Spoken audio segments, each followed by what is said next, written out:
Bonsoir à tous. Pierre Dac disait au train où vont les choses où vont les trains vont bientôt cesser d'être des gares. Donc je vais essayer d'être à l'heure.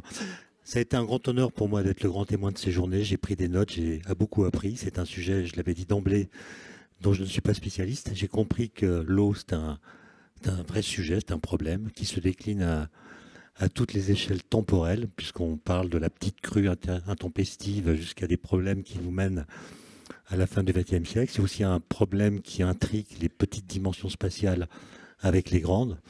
Et donc, il me semble qu'on a réalisé ça ici, un exercice de démocratie assez particulier, assez original, qui manque peut-être quand il s'agit d'aborder d'autres questions. Alors, on a parlé d'autoritarisme, de démocratie. La science, elle n'est pas démocratique. Elle n'a pas du tout vocation à le devenir. On ne décide pas qu'une théorie ou un résultat est scientifique par un référendum. Et d'ailleurs, en 1905, si on avait demandé aux physiciens de voter pour ou contre la théorie de la relativité qu'Einstein venait de publier, ils auraient voté non, les physiciens. Et si on avait demandé au public, je crois que ça aurait été encore pire. Autrement dit, ce qui fait qu'une théorie est scientifique, c'est non pas le fait qu'elle recueille un avis unanime, c'est le fait que les scientifiques, ils sont des gens comme tout le monde. Ils ont des biais cognitifs, ils ne sont pas objectifs, ils ont des passions, ils ont une culture, ils ont une philosophie, ils ont des croyances, ils sont influençables. Et donc, ce qui fait qu'un scientifique est un scientifique, c'est pas le fait qu'il soit objectif, pas du tout. C'est qu'il soit honnête. Alors, honnête dans un sens très particulier. Être honnête pour un scientifique, c'est se poser une question, travailler pour trouver des éléments de réponse. Et une fois qu'on les a obtenus, l'honnêteté, c'est la seule, consiste à les présenter à d'autres scientifiques qui travaillent sur des sujets voisins et se posent des questions analogues pour recueillir les critiques. Et en général, c'est des rencontres qui sont assez violentes. Et au bout d'un certain temps, tout le monde est d'accord pour dire qu'on a réussi à faire parler un bout du réel. Et ça donne un résultat qu'on appelle scientifique. Les débats peuvent être très longs.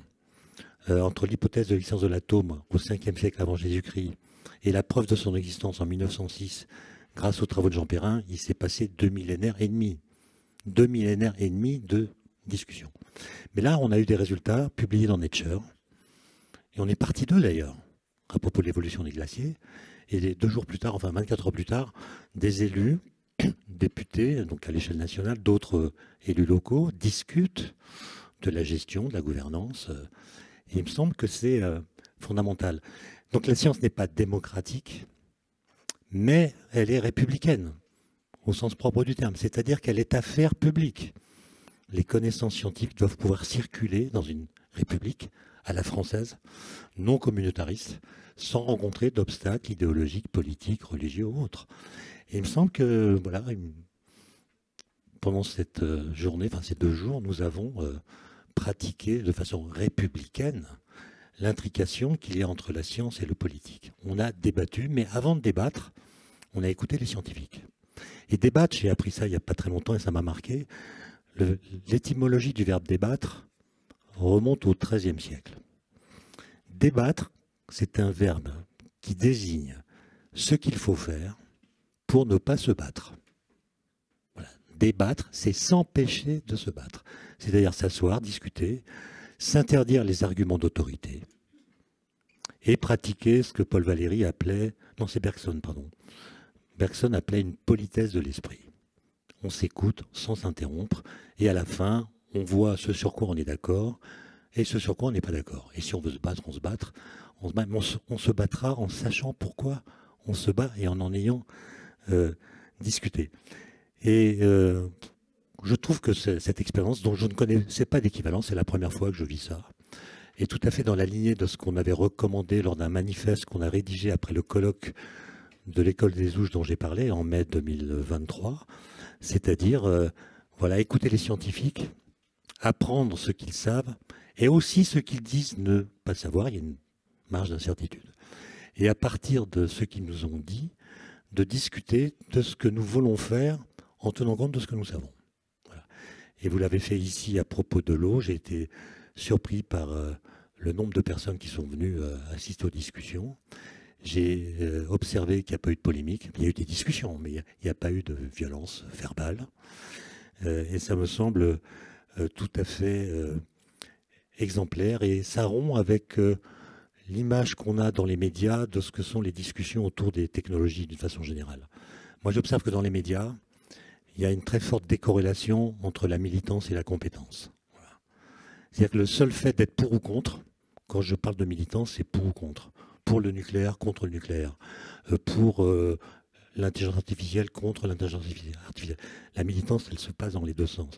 Mais c'est comme si le fait d'avoir un avis tranché dédouanait de l'obligation de s'instruire à propos de quoi on a un avis tranché. J'ai un avis, ça suffit. Je n'ai pas besoin de me forger un avis en travaillant. Il me suffit de l'avoir. Je suis pour, je suis contre. Faites l'expérience autour de vous. Moi, j'ai fait l'expérience dans l'immeuble que j'habite à Paris. J'en ai parlé hier. J'interroge mes voisins pour leur demander lesquels sont, par exemple, pro-nucléaires. Il y a des lois qui se lèvent quand même. Lesquels sont anti-nucléaires. Il y a des lois qui se lèvent. Et je leur demande, mais pourquoi est-ce qu'on met l'uranium dans les centrales? Qu'ils soient pro-nucléaires ou anti-nucléaires, ils sont incapables de répondre.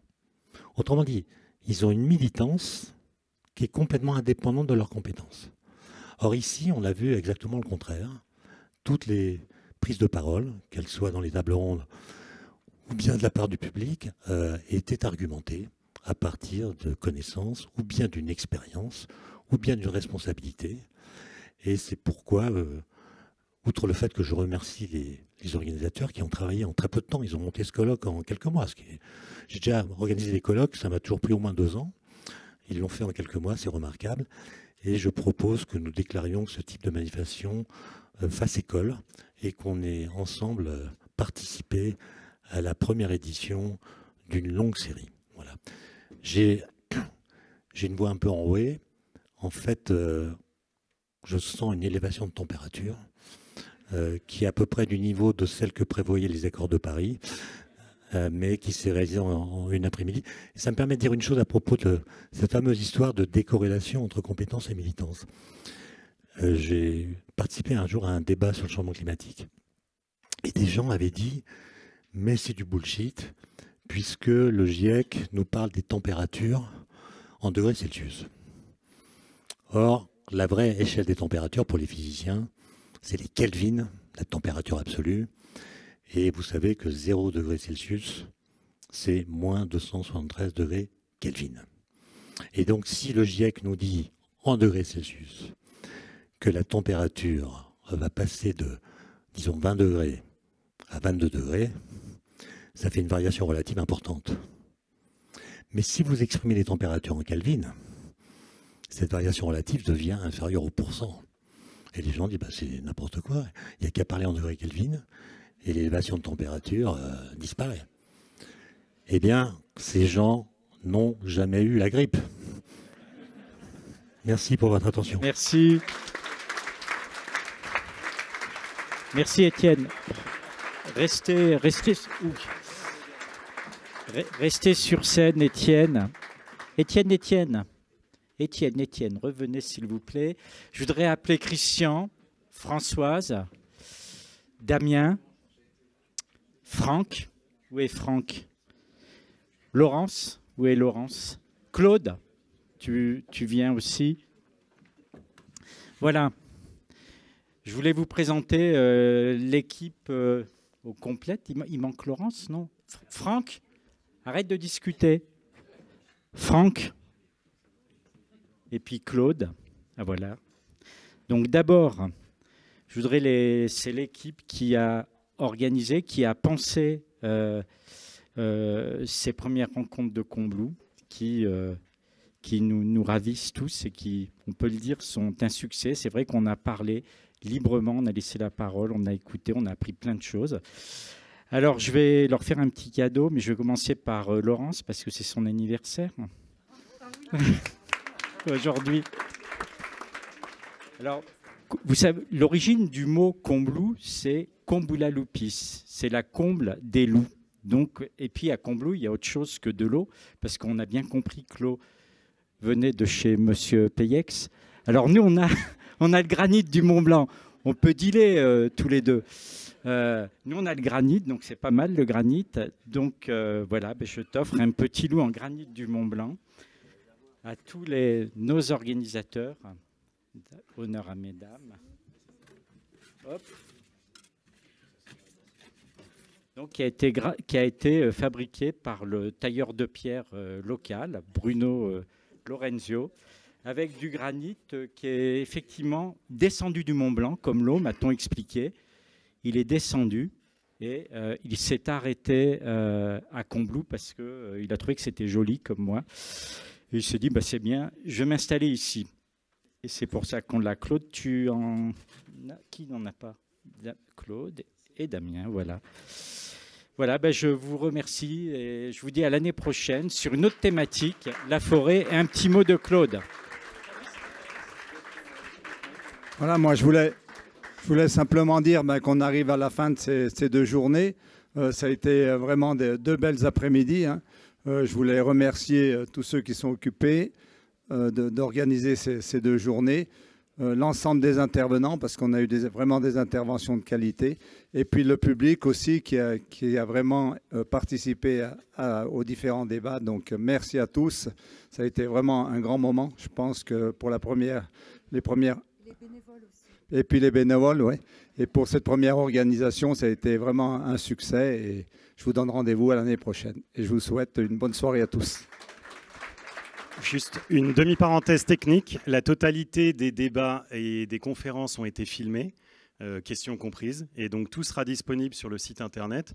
Et nous mettons également en relation avec les intervenants pour inclure leur présentation à la diffusion sur le site. Donc, rendez-vous sur le site de l'Office de tourisme pour reconsulter la totalité des conférences. Merci à tous.